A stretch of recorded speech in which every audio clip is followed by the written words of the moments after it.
லா தஹ்சன், கவலை கொள்ளாதீர். எதை குறித்து சகோதரரே? கடந்த காலத்தில் நடந்த நிகழ்வுகளை குறித்து.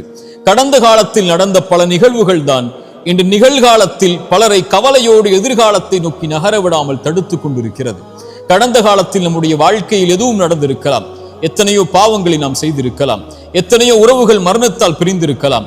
எத்தனையோ உறவுகள் நாம் விரும்பி கைகூடாமல் இருக்கலாம். நோயால், செல்வ இழப்புகளால் நாம் சோதிக்கப்பட்டிருக்கலாம். இன்னும் எத்தனையோ சோதனைகளில் இருளால் நம்முடைய கடந்த காலம் முழுக்க சோதிக்கப்பட்டிருக்கலாம்.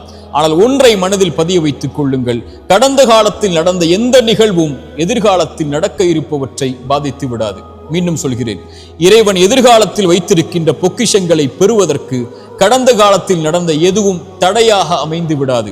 இறைவன் அமைத்த இந்த வாழ்வியல் நேர்கோட்டில், இறைவன் மேலும் கீழும் அமைத்த இந்த வாழ்வியல் முறையில் ஆரம்பிக்கப்பட்டதிலிருந்து முடியும் வரை எதுவெல்லாம் நடக்கும் என்று இறைவன் நிர்ணயித்திருக்கின்றானோ அதுவெல்லாம் நாம் விரும்பாமல் இருந்தாலும், நகராமல் இருந்தாலும், கவலையால் நாம் இருளில் உட்கார்ந்திருந்தாலும் நடக்கத்தான் போகிறது.